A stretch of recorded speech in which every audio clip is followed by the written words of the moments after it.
Hey you guys, it's Peter and welcome to my channel. Peter likes books and I'm going to try to get through this video today. I am losing my voice. I was just like texting my husband about it and he's like, does your throat hurt? Does your throat hurt? I'm like, no, my throat doesn't hurt at all. I don't know why. Maybe it's because I've been talking too much the last couple of days, talking at the TV, talking at The Bachelor, talking at mature crime documentaries. I always am talking to the TV. Do you guys do that? Anyway, I have been wanting to do this video for a while now. I actually have a graphic novel haul that I've been meaning to do even before this one. And so I will be doing that sometime here in the near future, but I haven't done a haul over here in quite some time. Well, I did a graphic novel haul, but I haven't done like a haul of books. And the reason for that is, if you guys watch my channel, I need a little sip of coffee first of all. Hold on a second.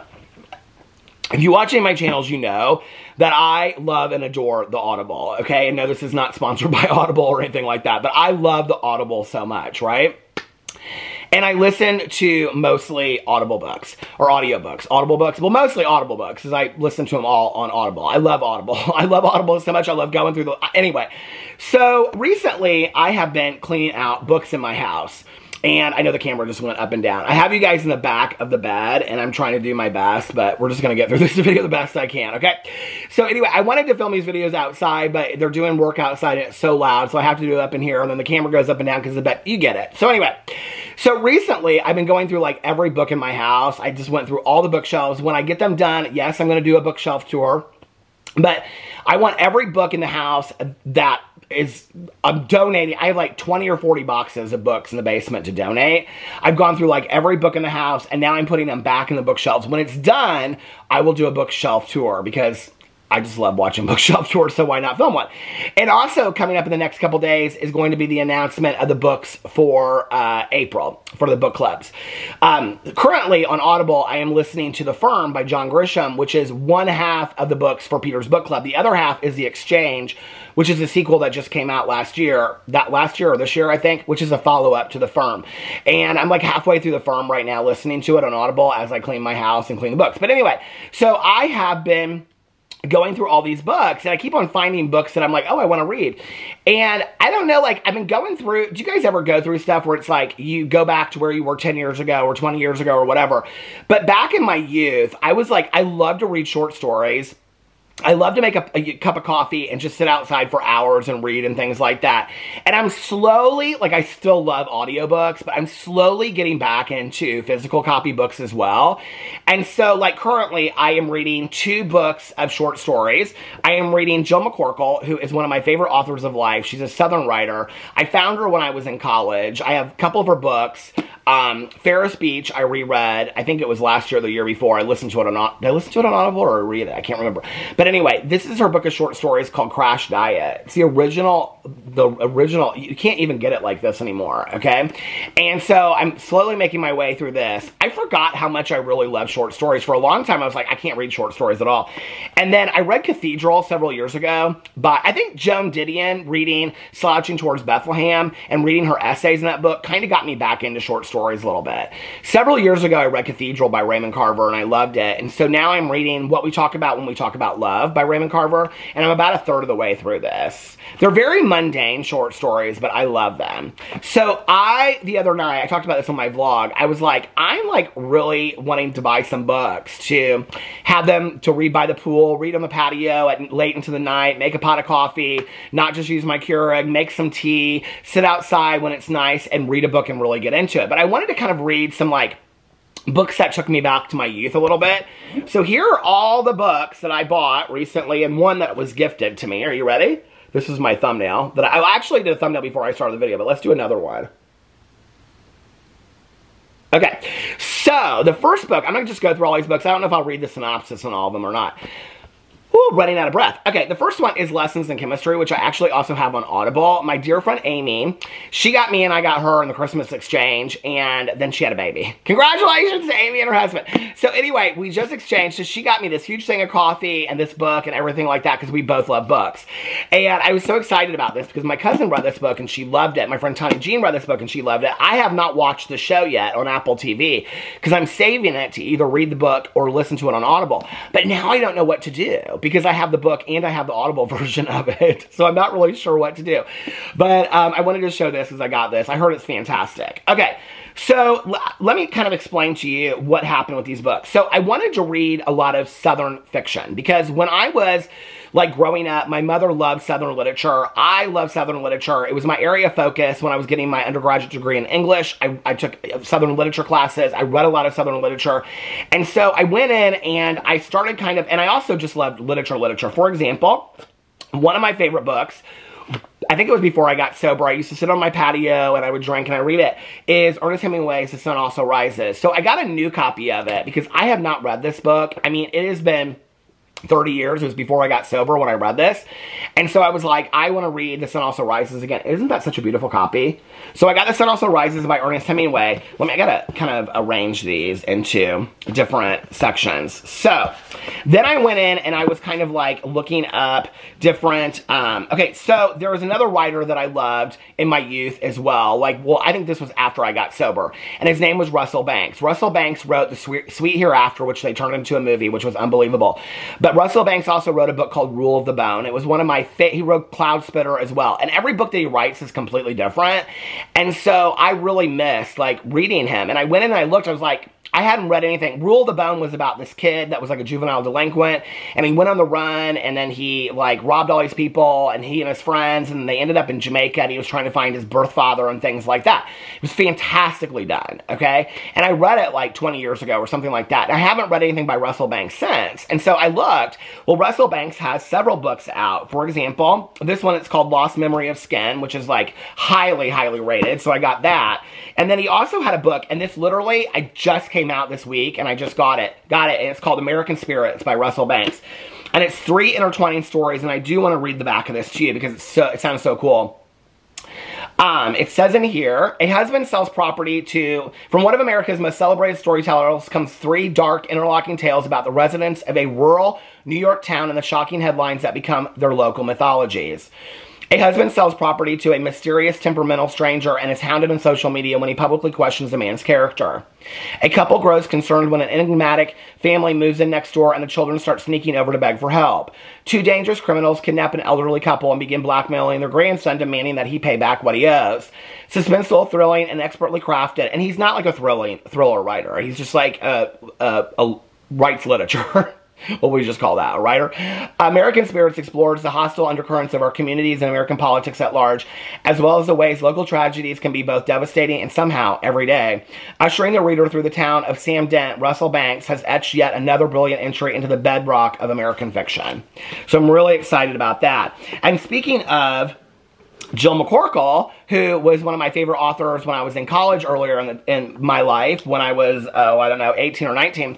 My creative writing teacher, my very first creative writing teacher, who then I also took a class from called Jazz Poetry, he had us write a letter to our favorite author. At the time, I believe Jill McCorkle was working at Hollins College in Virginia. I wrote her a letter, and I was the only one in the class that got a letter back. And she wrote me back, and she was like, oh, you need to write. Like, if you're a writer, you got to write. And she really inspired me. And she hand wrote a letter, which I have to this day. So I am going back and reading her stuff that I haven't written or haven't read. She has a book called Tending to Virginia, which I've never read. And she just came out with a book of short stories. Where is it at? Here it is. She has several books of short stories, but this one is called Old Crimes by Jill McCorkle, and it just came out, I believe, just like, one of these just came out, like it was either that one or the other one. This one just came out 2024, so it is brand new as well.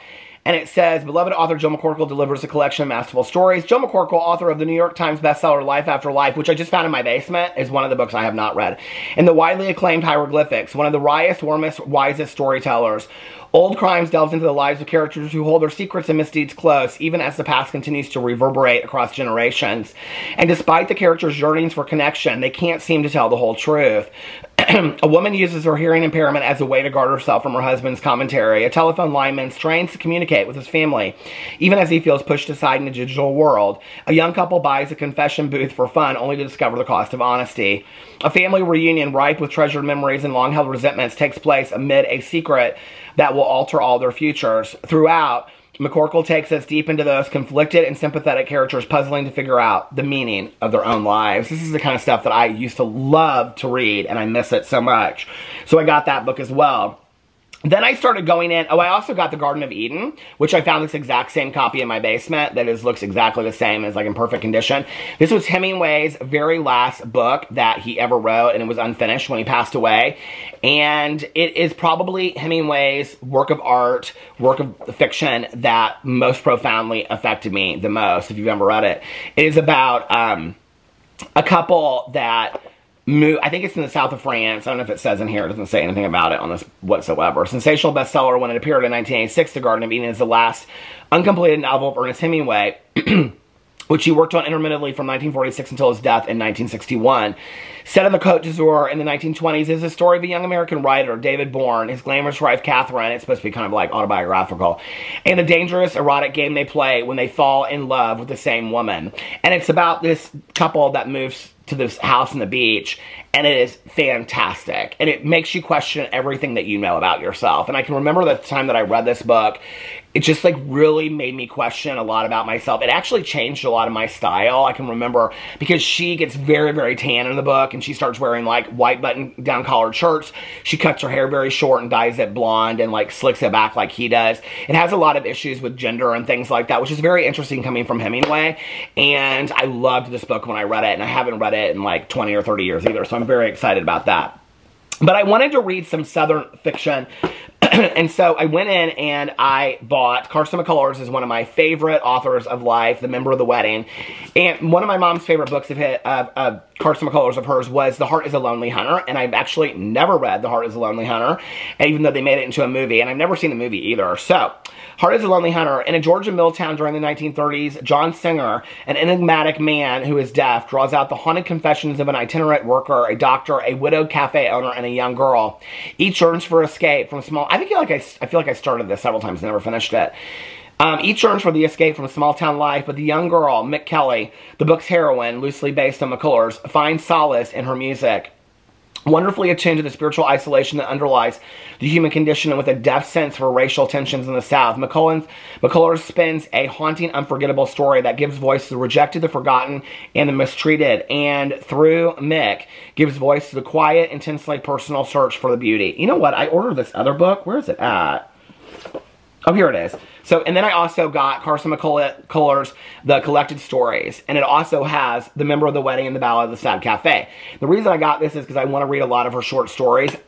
Member of the Wedding is probably one of my favorite books I've ever read in my life. It's a novella, I guess. I consider it a novella. It's about a little girl whose brother is getting married.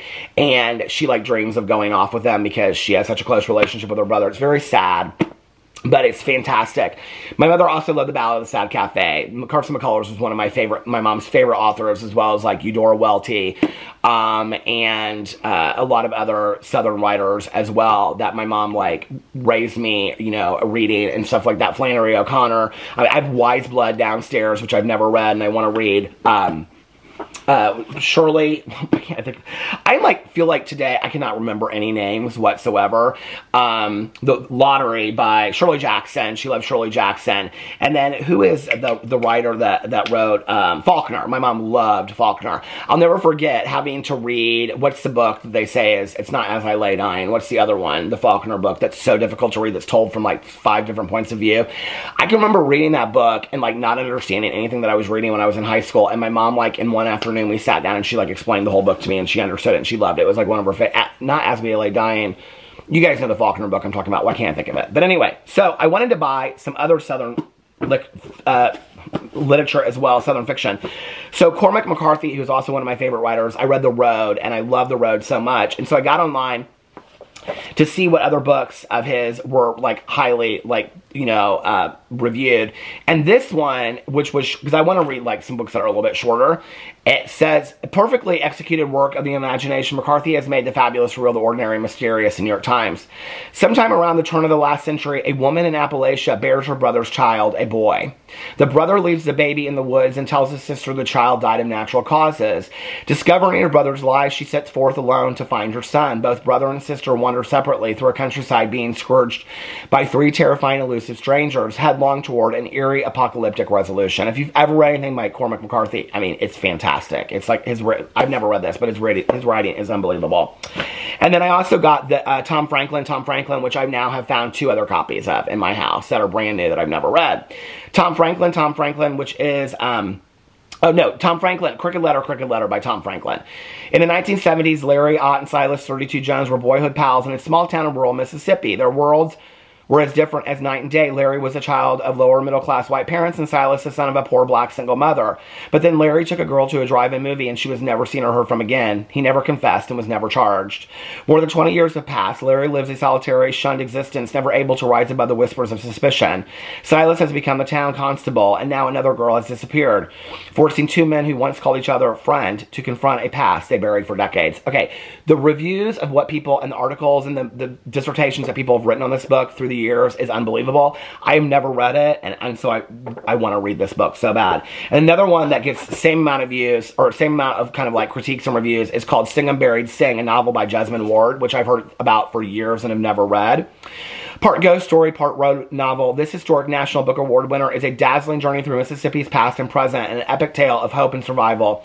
Following a family making the trip from their Gulf Coast town to the Mississippi State Penitentiary, Sing Unburied Sing tests the strength of emotional bonds in the pool of our collective history in a haunted landscape. For a family reeling from loss, the trip is fraught with danger. This gorgeous novel, animated by Ward's lush and vibrant language, is a rich and connection, meaning, and healing. And I'm so excited to read this. Then I wanted to read some kind of cult novels a little bit too. And I don't know where the other one is, because I did buy... Or no, I found Valley of the Dolls downstairs, which I'm going to read this summer. But I also got, now I've never read this by Charles Bukowski. I actually don't know that I've ever completed a Charles Bukowski novel, because I think it's so difficult. But I got Ham on Rye, okay, which is like listed on every list of every cult novel following that you have to read. And I've never read this before. And it says... In what is widely hailed as the best of his many novels, Charles Bukowski, I know some of my friends are like so excited for me to read this because they've wanted me to read Bukowski forever, details the long, lonely years of his own hand-scrabble youth in the raw voice of alter ego Henry Chinaski. From a harrowing, cheerless childhood in Germany through acne-riddled high school years and his adolescence discoveries of alcohol, women, and the Los Angeles Public Library's collection of D.H. Lawrence, Ham on Rye offers a crude, brutal, and savagely funny portrait of an outcast coming of age during the desperate days of the Great Depression. And the last thing that I got, which I also found junky, thank God I didn't order it online because I found it afterwards in my bookshelves, is William S. Burroughs' Naked Lunch. I've seen the movie. I think I read part of the book, but I don't think I ever finished it. Naked Lunch is one of the most important novels of the 20th century, a book that redefined literature, a startling tale of a narcotics addict unmoored in New York, Tangier, and ultimately a nightmarish wasteland known as Injured Zone. Its formal innovation, taboo subject matter, and virtuoso style have exerted a significant influence on authors like, and it goes on to talk about this. But anyway, and I'm also going to read Junkie. So, are you guys excited for my poolside reads? These are all my poolside reads this summer, and I cannot wait. So anyway, my outside on the patio. It's going to be a very dark, very gothic summer, and I'm excited for it. I'm here for it. I'm ready for spring and summer to sit outside and get into these books. Let me know what you guys are reading in the comment section below. I love you guys so much, and I'll see you in my next video.